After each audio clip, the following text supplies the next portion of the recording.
말씀은 제사장의 임직식 또는 위임식에 대한 말씀입니다.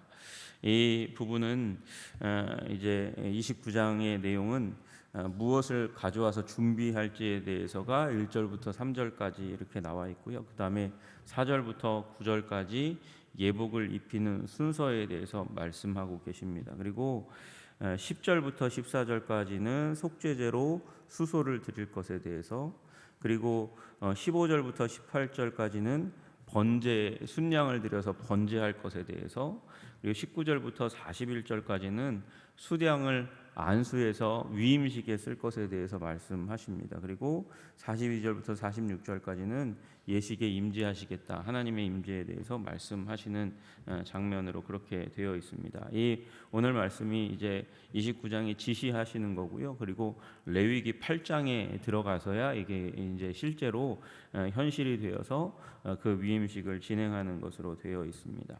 우리 먼저 임직식에 사용할 재료들이 무엇인지 그렇게 말씀하시는데, 첫 번째로 내가 그들에게 나를 섬길 제사장 직분을 위임하여 그들을 거룩하게 할 일은, 위임식 할 일은 이러하니 곧 어린 수소 하나와 흠없는 수량 둘을 택하고 무교병과 기름 섞인 무교 과자와 기름 바른 무교 전병을 모두 고운 밀가루로 만들어라, 그렇게 말씀하십니다. 그리고 그 과자를 한 광주리에, 떡과 과자를 한 광주리에 담고 광주리에 담은 채 그 송아지와 두 양과 함께 가져와라, 그렇게 말씀하십니다. 그러니까 1절에 나와 있는 수소는 숫송아지죠. 숫송아지죠. 그러니까 이제 가져오고, 그리고 흠없는 순양 둘을 가져오는데 왜 이렇게 하나님께서 세 마리 가져오냐? 한 마리는 속죄제로 써야 되고, 한 마리는 번제로 써야 되고, 한 마리는 이제 위임식에 써야 되기 때문에 그렇게 하는 겁니다. 왜 숫송아지냐? 제일 좋을 때 가져오는 거예요. 제일 좋을 때 가져오는 거고요. 그리고 두 양도 제일 좋은 시기에 맞춰서 가져오는 겁니다. 그래서 하나님께 이 위임식 할 때 가장 좋은 곳으로 가져간다, 그렇게 이야기하는 거예요. 그러면 아론과 이제 그 아들들을 제사장으로 삼아올 때 하나님께서 제일 좋은 사람으로 데려오는 거냐? 아니요. 우리의 마음이 가장 좋을 마음으로 가져와야 된다고 말씀하시는 거예요. 여러분, 우리 모두가 이 말씀을 들으면서 나는 제사장 아니니까 그렇게 여기지 마시고, 여러분이 모두가 다 제가 말씀 전하는 가운데 여러 번 말씀드린 것이 우리가 제사장이라는 것입니다. 우리가 제사장이라는 거예요. 우리는 예수 그리스도 안에서 왕 같은 제사장으로, 왕 같은이라 그러니까 왕은 아닌데 비스무리한 그런 제사장이다, 이게 아니라 로얄 프리스트후드니까 왕족 제사장이에요. 우리가 여러분 예수 그리스도를 구주요 주님으로 믿으면서 하나님의 자녀가 된 줄로 믿습니다. 그래서 왕족이 되었어요. 왕족 제사장으로 위임받는 그 위임식에 대해서 말씀하시는데, 구약적 관점에서 이 부분을 어떻게 이제 위임하고, 그래서 지금 우리에게 어떤 의미가 있는가, 그런 부분을 보는 거죠. 그래서 여러분, 우리가 제일 좋은 마음으로 하나님 앞에 우리의 마음과 생각과 우리의 전 존재를 드리는 제사장, 우리의 생명 주님께 드리는 제사장 되시기를 주님의 이름으로 축복합니다. 그런 관점으로 봐야 되는 거죠. 그럼 우리 제일 좋은 것으로 주님께 드릴 수 있는 제사장 되시기를. 그래서 위임은 무슨 의미라고 어저께 제가 말씀드렸는지 기억하세요? 위임은 손에 주는 거예요. 채워주는 거예요. 가득 차게 하는 거예요. 충만이라는 뜻인 것이죠. 하나님께서 제사장 직을 주시면서 우리에게 할 일을 주시면서 동시에 우리를 충만하게 하시는 것입니다. 여러분, 그 하나님의 놀라운 이 원리 가운데 충만의 원리, 우리 사역을 통해서 하나님께서 우리를 충만하게 하신다. 그러니까 목사님, 교회에서 주는 직분, 그 직분을 통해서 저를 충만하게 하신다는 거군요. 네, 반은 맞고 반은 틀립니다. 여러분, 우리는 우리의 교회에 왔을 때만 제사장이 아니고 우리의 삶 전체가 제사장인 거예요. 우리의 가정 가운데 가도 제사장이고, 사회에 가서도 제사장이고, 교회에서도 제사장이에요. 주님께서 오늘 교회에서 여러분에게 주신 직분이 있잖아요. 그걸 통해서 제사장 제사장으로 살아서 살 때 하나님께서 우리를 충만하게 하실 줄로 믿습니다. 가정 가운데 우리가 제사장으로 살아가는 거예요.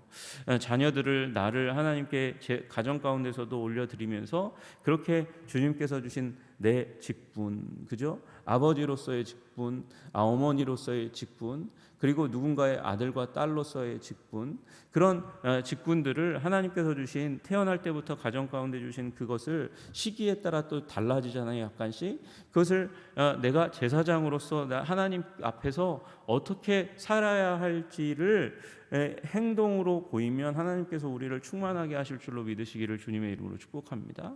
세상 가운데 일터를 주셨어요. 일터는 그냥 우리가 밥 먹고 살도록 돈을 주는 하나님께서 재정을 주시는 통로가 아니고 우리가 거기 사역지니까 거기에서 사역하고 사역할 때에 하나님께서 채워주시는 거예요. 여러분, 그래서 우리가 세상 가운데서도 사역해야 하는 거예요. 제사장으로서 사역하는 거죠. 일하는 거죠. 옛날에는 목사에게만 사역이라는 말을 붙였어요. 사역을 영어로 하면 뭐 미니스트리라는 말도 되지만 워크예요. 워크. 기본적으로 일입니다. 일할 때 하나님께서 우리를 충만하게 하시는 줄로 믿습니다.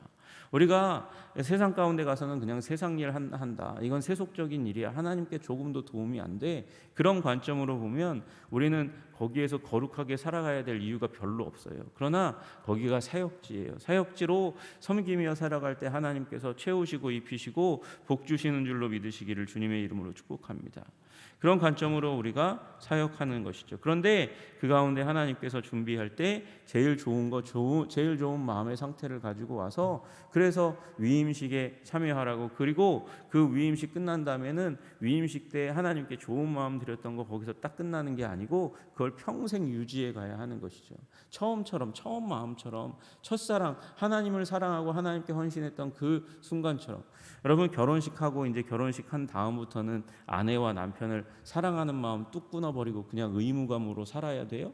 그러면 가정이 비참해지잖아요. 관계가 비참해지잖아요. 그죠? 사랑하는 그 마음을 더 깊이 있게 만드는 것, 그렇게 우리가 서로에 대해서 헌신하겠습니다. 하나님께서 언약으로 맺어주셨으니 그렇게 하겠습니다. 그 결단이 결혼식이잖아요. 위임식도 마찬가지인 거예요. 하나님께 헌신합니다. 주님, 나를 받아주십시오. 이 마음, 하나님께 가장 좋은 마음 드리는 이 마음을 주님께서 지켜주시고 저도 잘 지키도록 노력하겠습니다. 그러면 주님께서 우리를 충만하게 풍성하게 만들어 주실 줄로 믿으시기를 주님의 이름으로 축복합니다. 그리고 거기에 곁들여 가지고 무교병과 기름 섞인 무교 과자와 기름 받은 무교 전병을 가져오라고 말씀하세요. 여러분, 누룩 넣지 않은 빵 무교병은 화덕에서 구워낸 거예요. 누룩 없이. 그리고 두 번째, 누룩 없이 기름만 섞어 만든 과자는 반죽할 때 약간의 기름을 더해 가지고 그 다음에 이제 구워낸 게 이제 두 번째 과자입니다. 세 번째는 누룩 없이 기름만 바른 속빈 과자는 표면에 윤인하게 이제 나중에 이제 기름을 바르는 게 이 세 번째 과자의 의미입니다. 여러 가지를 가져오라는 거죠. 왜 이렇게 세 종류의 빵이 필요한지는 알 수 없지만 여러분, 중요한 것은 누룩이 없는 떡과 과자를 가져오라 그러는 거죠.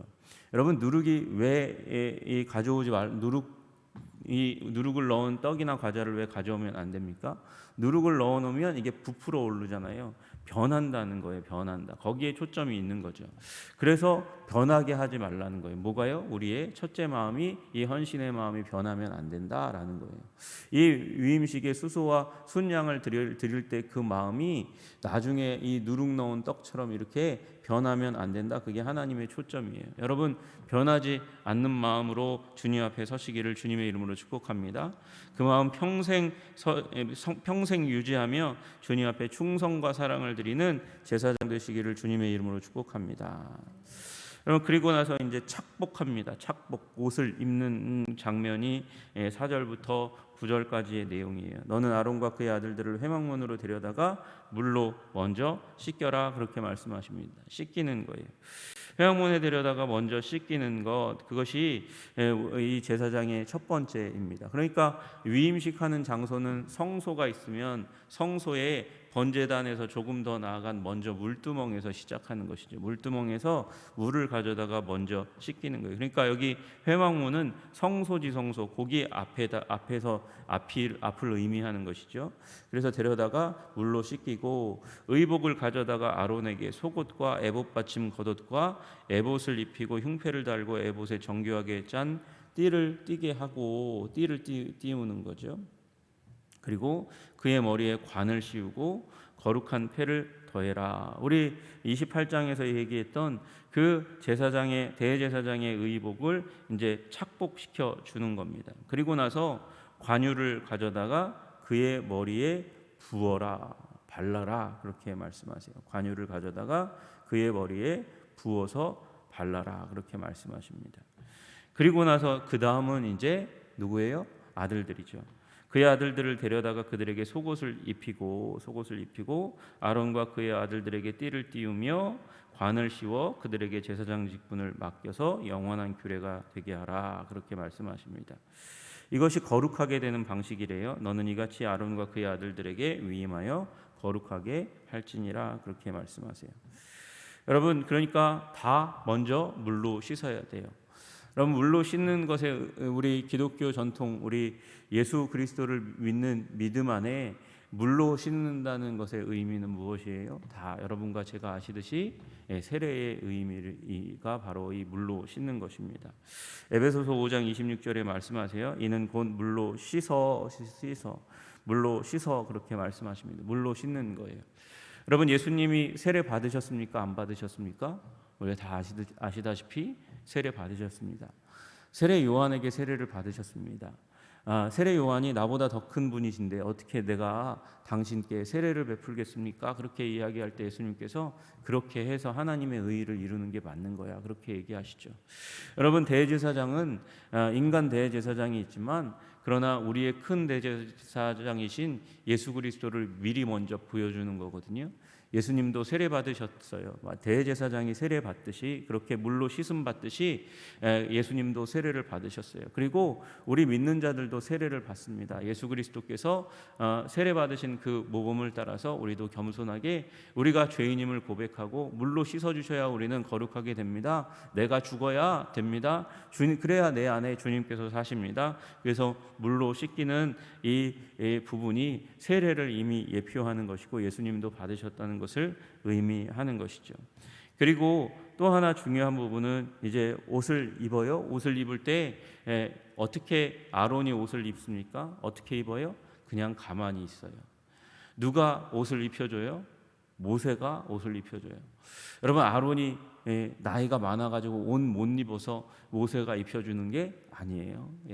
여기에서 입고 나오는 속옷은 여기 고이라고 어저께 말씀드렸던 속바지 그거 하나 입고 오는 거예요. 벌거벗고 사람들 앞에 설 수 없으니까 그래서 그렇게 입고 나오는 거예요. 나머지는 모세가 다 입혀주는 거예요. 여러분, 이게 하나님께서 우리를 옷 입혀주시는 방식이에요. 우리가 노력하는 게 아니라 하나님께서 입혀주시는 거예요. 여러분, 하나님께서 우리를 거룩하게 하시는 줄로 믿으시기를 주님의 이름으로 축복합니다. 아론은 가만히 있고 모세가 동생인데, 그죠? 모세가 동생인데, 모세도 나이 많은데 다른 사람을 시켜가지고 옷을 입혀주는 게 아니라 그렇게 입혀주는 거예요. 여러분, 이 순간만큼은 지금 아론과 그리고 제사장들은 이제 하나님께서 옷 입혀주시는 대로 옷 입는 거예요. 예수님도 이 땅 가운데 사실 때에 여러분 완전 거룩하고 완전 전능하신 하나님이시지만 이 하나님 아버지를 의지하면서 사셨어요. 그죠? 그리고 성령님 그분의 충만함 가운데 예수님도 사셨어요. 여러분, 우리도 그렇게 해야 하는 것이죠. 여러분, 맨 마지막에 이 관을 씌우기 전에 뭐를 띄워요?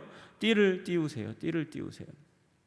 여러분, 그러니까 하나님께서 우리에게 이 띠를 띄운다는 이 말씀을 보면 우리 요한복음 20장에 우리 예수님께서 사도 베드로에게, 제자 베드로에게 말씀하시던 그 장면이 생각나지 않습니까? 내가 진실로 진실로 내게 이르노니 내가 젊어서는 스스로 띠띠고 원하는 곳으로 다녔거니와 늙어서는 내 팔을 벌리리니 남이 내게 띠띠우고 원하지 아니하는 곳으로 데려가리라.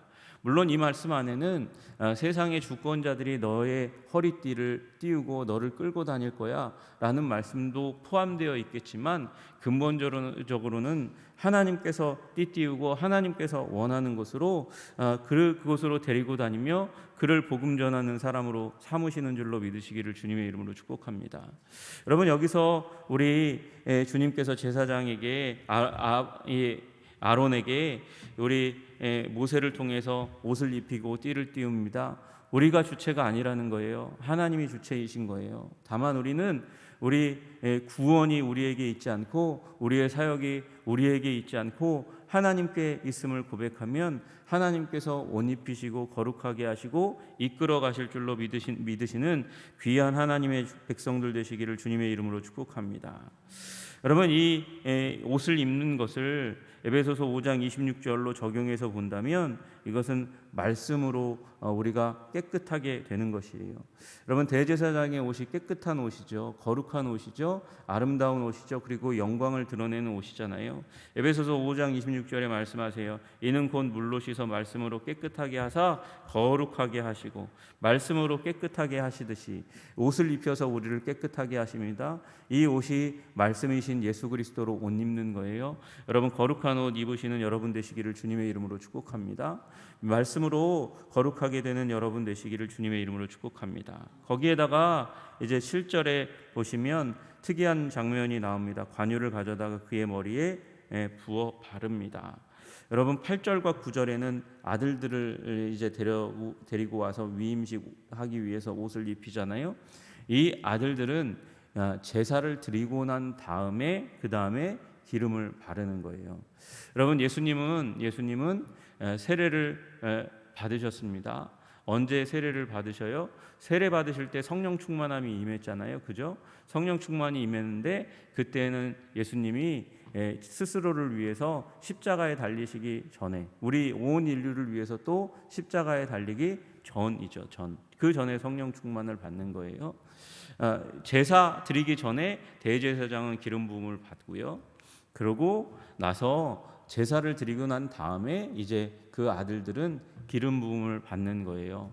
여러분, 그러니까 예수님이 십자가 전에 성령 충만 받으셨고 그 다음에 예수님이 십자가에 달리신 후에 우리는 성령 충만 받는 거예요. 여러분, 우리는 그래서 여기 대제사장 우리 예수 그리스도의 그 제사의 사역을 통해서 우리는 기름 부음 받은 충만함을 받는 존재임을 믿으시기를 주님의 이름으로 축복합니다. 주님께서 우리를 그렇게 세우시기를 원하세요. 이는 곧 물로 씻어 말씀으로 깨끗하게 하사 거룩하게 하시고 자기 앞에 영광스러운 교회로 세우사. 여러분, 영광스러운 교회로 세우셨어요. 우리를 교회로 세우셨다는 말은 세상을 향한 제사장 집단으로 세우셨다는 것을 말씀하시는 것입니다. 그리고 이 제사장 집단의 최우선순위가 무엇이냐? 거룩입니다. 여전히 거룩입니다. 티나 주림 잡힌 것이나 이런 것들이 없이 거룩하고 흠이 없게 하려 하심이니라. 여러분, 거룩을 여러분의 삶에 가장 중요한 모토로 삼으시기를 주님의 이름으로 축복합니다. 하나님께서 우리를 거룩하게 하시기를 원하세요. 그래서 물로 씻으셨어요. 거룩한 의복을 입히셨어요. 그리고 관유, 깨끗한 기름으로 이 대제사장을 기름 붓고 우리들도 제사 드린 다음에 이제 깨끗한 기름으로 성령 충만하게 우리를 기름 부으시는 하나님이세요. 여러분, 그러므로 우리가 예수 그리스도로 옷 입고 우리 물로 깨끗하게 씻음 받은 우리가 예수 그리스도로 옷 입고 날마다 거룩을 향해 나아가시는 여러분 되시기를 주님의 이름으로 축복합니다. 그래서 출애굽기 이후에 이 하나님께서 이스라엘 백성들을 시내산에 올라오게 한 이후부터의 계속의 말씀은 거룩이에요. 율법은 거룩인 줄로 믿습니다. 율법으로 말미암아 우리는 온전하게 완전하게 될 수 없으니 주님께서 제사를 통해서 거룩하게 하시고 그리고 그 거룩을 유지하게 하시는 거예요. 여러분, 그러니 여러분의 삶 가운데 말씀이라는 그 하나님께서 주시는 위대한 자산이 있지만 여러분 그 말씀을 누리며 살아가지만 우리가 넘어지고 깨어지고 부서질 때가 있습니다. 거룩을 상실할 때가 있어요. 우리는 언제 거룩해집니까? 예배할 때 거룩해지는 줄로 믿으시기를 주님의 이름으로 축복합니다. 그래서 예배 생활이 우리의 삶의 최우선순위가 되어야 하는 것이죠. 공예배를 그래서 지켜야 되는 거고요. 공예배만 지켜서는 우리는 완전하게 온전하게 거룩하게 될 수가 없어요. 그래서 어떻게 해야 됩니까? 우리 골방의 예배도 지켜내야 하는 것입니다. 여러분 예배 가운데 승리하셔서 거룩함을 덧입고 날마다 주님 뜻 이루어드리며 승리하시는 우리 한성의 백성들 다 되시기를 주님의 이름으로 축복합니다. 기도하겠습니다. 하나님, 우리 거룩하게 되기 위하여 준비해야 합니다. 생각해 보면 떡과 과자도 그리고 숫소와 숫 양들도 하나님께서 공급하여 주신 위대한 하나님의 것입니다. 그것이 내 손에 맡겨졌을 때에 그 기회가 됐을 때 최선을 다해서 주님 앞에 거룩함으로 아버지 제사장으로 살려는 하나님 앞에서의 결단이 우리들 가운데 있게 하여 주시기를 간절히 소원합니다. 하나님, 앞으로 이 제단 가운데서 수많은 헌신의 예배가 있게 될 것인데 그 헌신의 예배가 단순히 마음 한번 다잡는 것이 아니라 이 제사장의 위임식을 기억하면서 하나님, 우리가 행사로 그냥 특송 하나 하고 들어가는 그런 순서가 되지 않고 주님 앞에 거룩을 결단하고 하나님께서 능력 주시고 깨끗하게 하여 주시기를 간절히 소원하는 자리가 될 수 있도록 주님이 이 제단을 축복하여 주시기를 간절히 소원합니다. 주님, 예수 그리스도 안에서 주님, 우리가 주님께 드리고 준비할 때 주님 말씀으로 채워주시고 예수 그리스도의 보혈로 다시 한번 씻어주시고 우리를 성령 충만한 존재로 삼아 주셔서 거룩하게 우리의 교회에서, 가정에서, 그리고 우리 삶의 자리에서 우리 대제사장이신 큰 대제사장이신 영원한 큰 대제사장 되시는 예수 그리스도를 모시고 살아가는 제사장으로 아름답고 영광스럽고 충성스럽게 살아갈 수 있도록 주님 우리를 도와주시고 인도하여 주시옵소서. 한성의 백성들에게 귀하고 아름다운 일들을 일으켜 주시기를 간절히 소원하고 제사장 역할을 감당하며 살아갈 때 우리의 삶에 함께 하시고 부으시고 충만하게 하시는 주님을 경험하게 하여 주시옵소서. 예수님 이름 받들어 기도드리옵나이다. 아멘.